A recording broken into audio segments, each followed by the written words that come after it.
Check it out, check it, check it out, check it, check it, check it out, check it. Hey, Greg and the CE call me hip hop junkie. Straight to your dome piece like Brass Monkey. All I wanna know, do you wanna get funky? CNC beats be kick.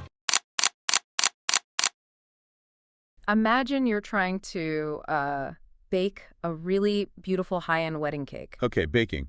I like where this is going. Right. You have all the right ingredients laid out. You've got the sifted flour, the premium sugar, that really expensive vanilla bean paste.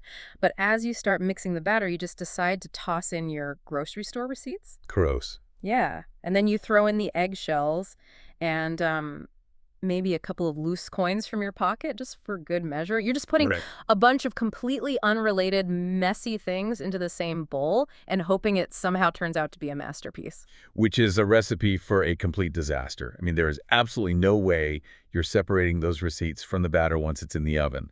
The end result is going to be unpalatable, to put it mildly. Okay, let's unpack this. Because that disastrous cake batter, that is the exact financial strategy millions of entrepreneurs, freelancers, and side hustlers are using right now. Oh, absolutely. They do it every day. They're charging their new camera lenses, their software subscriptions, or bulk shipping supplies right onto their personal credit cards. Just mixing it all in with their grocery runs and their Netflix subscriptions. Which creates this foundational mess that is incredibly stressful to clean up later. We like to think of our business and personal lives as things we can just mentally keep straight. Right, like, oh, I'll remember what this charge was. Exactly. But the reality of modern accounting and tax law requires really rigid boundaries. You can't just wing it. Which is exactly why you are here with us today. So welcome to today's deep dive. We have a massive stack of sources on the table for you today. We're talking comprehensive 2026 financial guides from Upgraded Points, strategic insights from Brex, reports from Forbes, and some really detailed back-end corporate banking data. It's a lot of material to get through. It is. And our mission today, we are going to completely demystify the 2026 American Express business card lineup. We aren't here to just, read you a dry list of interest rates and fees. We're going to show you the mechanics of how to maximize your return on investment. And we really want to help you navigate these welcome offers, which have reached astronomical heights this year, and match your specific business persona to the exact right piece of metal.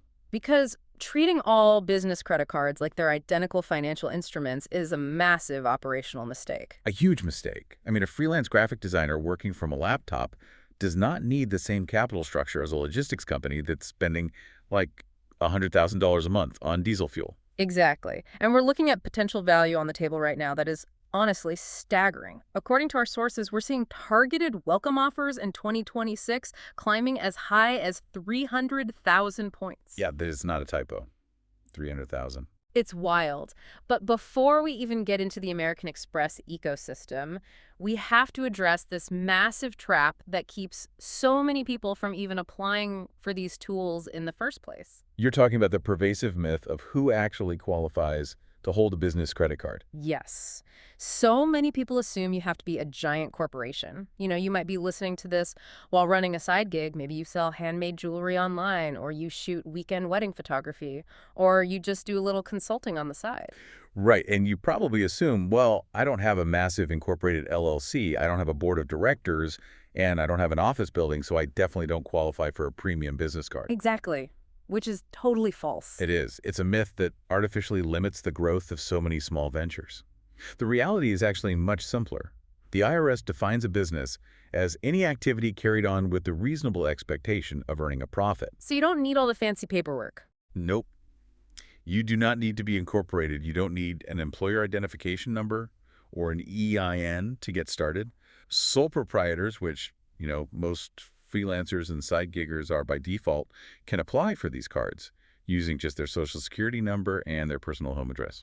That is huge for anyone just getting started, but help me understand the actual legal and tax risk of doing this wrong. Going back to my cake batter metaphor, what actually happens if I just keep putting my business expenses on my personal card and then just dump that mess onto my accountant's desk at the end of the year? Well, from a tax perspective, it's a nightmare. If you accidentally deduct a personal expense because it was tangled up with a legitimate business purchase, you could be facing severe audit penalties or worse. Nobody wants an audit. No, nobody. But from a legal perspective, it's even more dangerous. There's a legal concept called piercing the corporate veil. Ooh, Ooh, that sounds intense. What does that mean? It is intense. If you ever decide to form an LLC to protect your personal assets from business lawsuits, the courts require you to treat that business as a completely separate entity. Okay, that makes sense. Right. But if you're mixing funds, like paying for your business web hosting on the same card you buy your personal groceries with, a judge can look at that, decide your LLC is basically a sham, pierce that legal veil, and allow creditors to come after your personal house and your savings. Wow. So keeping a rigid, separate accounting ledger isn't just about making tax time easier, it's really a fundamental legal shield. Exactly. But I'm going to push back here for a second because something doesn't quite add up to me. If I apply for a business card as a sole proprietor using my social security number, the bank is going to make me sign a personal guarantee, right? Yes, that's standard. Meaning, if the business goes under, I am personally on the hook for the debt. Yeah. So aren't I just putting my personal credit on the line regardless? What is the actual benefit of having the separate card? This raises an important question, and it's a nuance that trips up a lot of early-stage founders. Yes, as a sole proprietor signing a personal guarantee, you are ultimately liable for the debt. However, keeping those business expenses on a dedicated business card protects the mechanics of your personal credit profile. Okay. Specifically, it protects your credit utilization ratio. How does that actually work mechanically? Why does that ratio matter so much? Well, your credit utilization ratio is the amount of credit you're using compared to your total available credit. And it makes up about 30% of your personal FICO score. 30% is massive. It is. So let's say you use a personal credit card to buy $10,000 worth of new inventory. Your utilization spikes. Your personal FICO score could plummet overnight. Oh. Yeah, and suddenly you can't get approved for a personal car loan or a reasonable mortgage rate. But American Express and many other business card issuers generally do not report your ongoing routine business activity to the personal consumer credit bureaus like Experian or TransUnion. As long as you pay your bill, obviously. Right, as long as your account remains in good standing. So my business could carry a massive $50,000 balance for a big expansion, and my personal FICO score wouldn't even flinch? That is the primary mechanical benefit. The debt is isolated. Plus, by using that business card, you are simultaneously building a completely separate commercial credit profile with business bureaus like Dun & Bradstreet. Which you definitely need later if you ever want like a larger commercial bank loan. Precisely. You're building a foundation. Okay, the strategy there makes perfect sense. So we know why you need a dedicated business card. But that naturally leads us to the next question: why navigate toward the American Express ecosystem specifically? Because American Express operates under a completely different set of mechanical rules than your local standard bank. They absolutely do. We really need to talk about the difference between charge cards and credit cards. This is a fundamental distinction, especially when we look at the premium tier of the Amex lineup, specifically the Business Platinum and the Business Gold cards. These are actually charge cards, not traditional credit cards. I always like to think of a charge card like a high-pressure fire hose. It gives you this massive, flexible volume of water to put out really big fires, like securing a huge shipment of inventory to meet a sudden viral spike in demand on TikTok or something. Yes, great analogy. You have all the power in the world, but you absolutely have to shut the water off at the end of month and roll the hose back up, or you are going to drown. That is a highly accurate way to visualize it. It changes the entire payment expectation. A traditional credit card allows you to carry a balance from month to month, and the bank happily charges you compounding interest on that revolving debt. Which is how they make their money. Exactly. But a charge card, by design, traditionally requires you to pay the balance in full every single statement period. If you run $50,000 through the card in October, Amex expects a check for $50,000 at the end of October. Which brings up the feature everyone always talks about, but I feel like very few people actually understand no preset spending limit. What does that actually mean? Is it truly unlimited? Could I go buy a private jet tomorrow? It is definitely not unlimited. No preset spending limit, or NPSL, means that your purchasing power adapts dynamically to your behavior, rather than being locked at a static number. Okay. If we connect this to the bigger picture of how traditional banks work, a standard credit card might give you a hard limit of $10,000. If you try to swipe for $10,001, the card automatically declines. Your growth is capped. Right, which is incredibly frustrating if you just landed a huge client and need to buy supplies instantly to fulfill the order. Exactly. The Amex charge card algorithm solves this by constantly evaluating your back-end data. It looks at your purchase history, your payment reliability, your personal credit record, and your liquid cash flow. So it's always watching. Yes. If your business suddenly scales and you need to push $40,000 through the card this month, and the algorithm sees you have a consistent history of paying Amex back on time, the card's capacity expands to approve that transaction. The limit breathes with the size of your business. It essentially learns to trust you over time based on your actual operational reality. But it is important for you listening to know that not all Amex business cards are charge cards. The Blue Business Plus, which we're going to analyze shortly, is a traditional revolving credit card. Correct. It actually offers a 12-month 0% introductory APR, allowing you to carry a balance without interest while you get a project off the ground. It really comes down to choosing the right mechanical tool for your immediate cash flow reality. Are you moving massive volume and paying it off instantly, or do you need a runway to finance a new launch? Okay, so if I'm taking on the pressure of a charge card where I have to pay tens of thousands of dollars in full every 30 days, what is the actual incentive? Why wouldn't a business just use a debit card linked directly to their checking account and avoid the stress entirely? Because of the currency. Yeah. To understand why businesses tolerate high annual fees and strict pay-in-full rules, we have to look at what they're earning on every transaction. Membership rewards points. Ah, the points. Right. And the value of this specific currency is highly subjective based on how much effort you're willing to put into optimizing it. Let's talk about these staggering 2026 welcome offers. As we mentioned at the top of the show, the Business Platinum currently has targeted offers floating around up to 300,000 points. The Business Gold has targeted offers up to 200,000 points. Which is just an incredible amount of points. It is. But wait, help me visualize this. If I'm staring at a 300,000 point bonus, what does that actually translate to in real dollars? If I just log into my account and click the button that says use points to pay off my statement, isn't that kind of a terrible return? You've hit on the single most common mistake new cardholders make. If you use those points for simple cashback statement credits to wipe out your bill, American Express generally values them at a dismal 0.6 cents per point.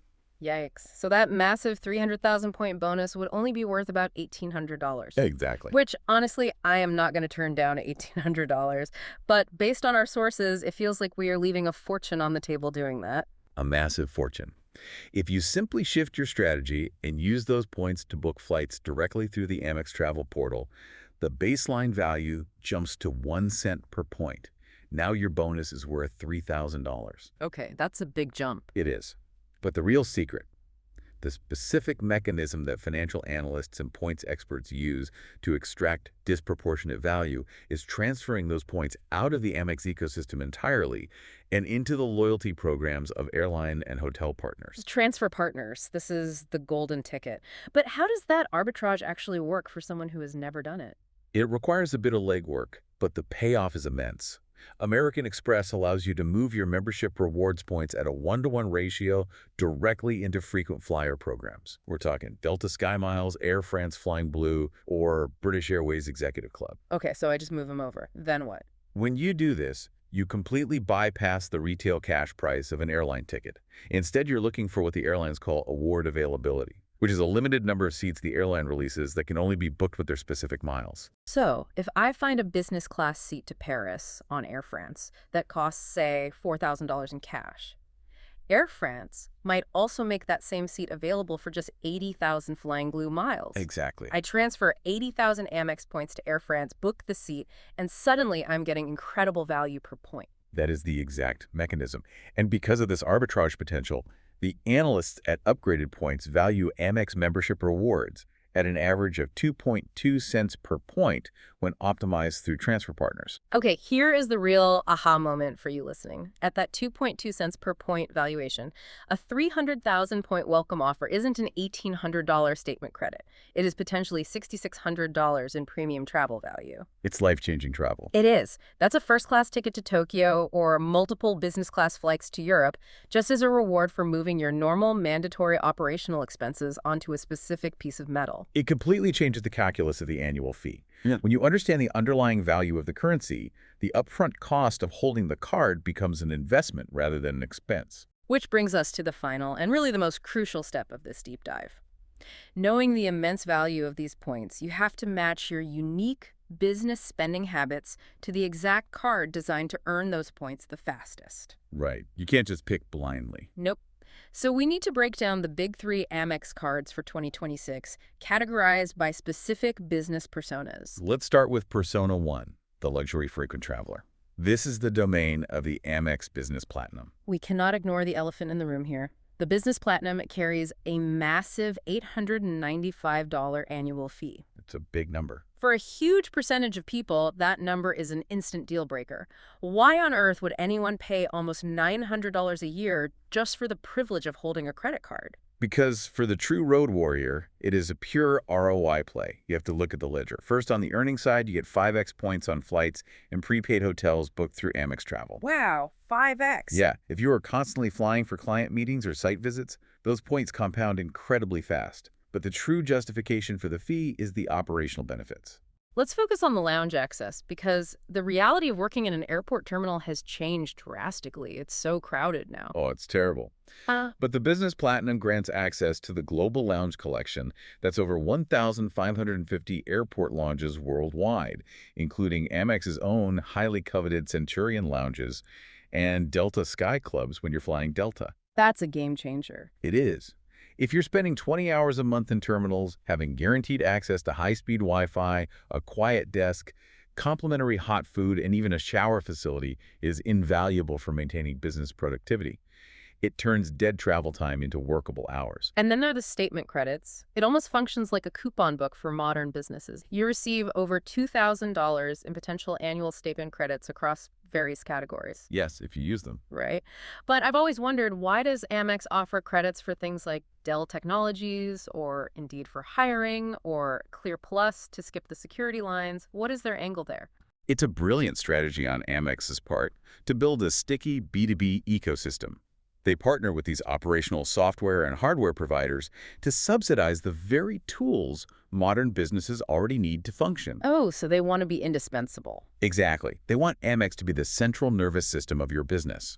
If your company already buys laptops from Dell, posts job listings on Indeed, and pays for Clear Plus for your executives, the card effectively pays for its own $895 fee in statement credits before you even factor in the points or the lounges.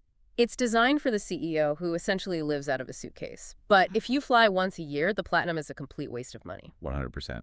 If you are at the airport every other week, it's a mandatory operational tool. But what if your business doesn't travel? What if you run an e-commerce brand from your kitchen table? Or you run a digital marketing agency? That changes everything. Here's where it gets really interesting. Enter Persona 2. The high-spend advertiser or optimizer. This is where the Amex Business Gold absolutely shines. The Business Gold has a much lower annual fee of $375. It strips away the airport lounges and the luxury travel perks. Instead, it is engineered to be an absolute point-earning machine for heavy operational expenses. The earning structure on the Gold Card is brilliant because it is entirely automated. You earn 4x points on the top two categories where your business spends the most money each billing cycle, up to $150,000 in combined purchases per year. That automation is key. But how does that actually work mechanically? I don't have to log into an app and manually select advertising for the month. You don't have to do a thing. Yeah. The back-end Amex algorithm categorizes every single merchant you interact with. At the end of your billing cycle, it calculates your highest areas of spend across a list of eligible categories. What a category. It includes transit, electronic goods retailers, wireless telephone services, U.S. gas stations, U.S. restaurants, and crucially, U.S. media providers for advertising. This flexibility is so vital for modern, volatile e-commerce businesses. Let's say in October, you're gearing up for Black Friday, so you dump $50,000 into Google Ads and Facebook ads.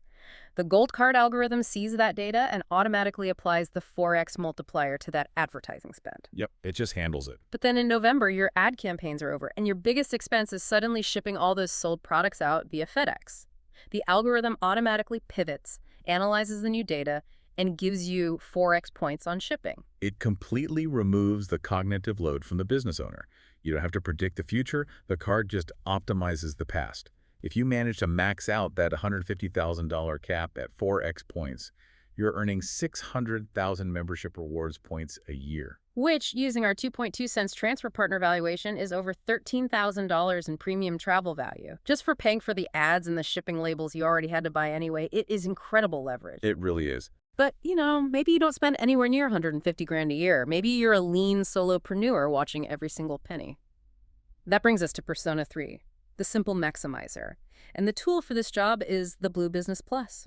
The Blue Business Plus is the elegant, simple solution for the early stage venture. It has absolutely no annual fee. Love that. Right. And instead of tracking algorithmic categories or dealing with the complex statement credits, it earns a flat 2x points on all everyday business purchases, up to $50,000 a year. There is zero mental friction.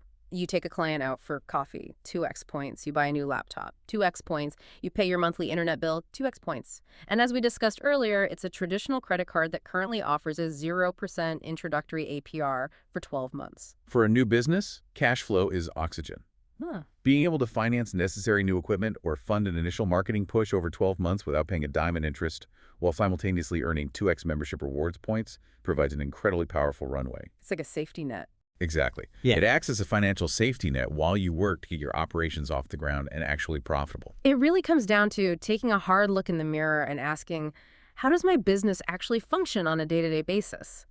You have the luxury traveler utilizing the platinum, the heavy operational spender leveraging the algorithmic power of the gold, and the lean, simple startup maximizing the runway of the Blue Business Plus. Matching the specific mechanical tool to the unique operational persona is really the only legitimate way to maximize your return on the ecosystem. We have covered a massive amount of ground today. Let's bring it all home for you. Choosing a business credit card in 2026 is not about getting the flashiest, heaviest piece of metal to pull out of your wallet at a business dinner to impress a client.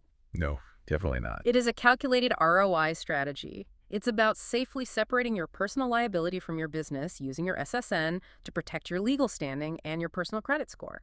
It's about choosing between the high-pressure, dynamic power of a charge card or the revolving safety net of a credit card. What's fascinating here is that a well-optimized credit card essentially acts as a silent partner in your firm. It works continuously in the background, utilizing complex algorithms to automatically turn your mandatory, everyday business expenses into high-value assets. Whether that is funding luxury travel to secure a new client face-to-face or providing emergency cash flow during a remarkably slow quarter. Exactly. It is making every dollar you spend work for you twice. Which leaves us with this final thought for you to mull over. If your biggest business expense right now is just draining your bank account instead of funding your next vacation or business expansion, are you running your business or is your business running you? I highly encourage you to go audit your last 3 months of expenses to see which of the big 3 cards you should be holding. Until next time, keep diving deep.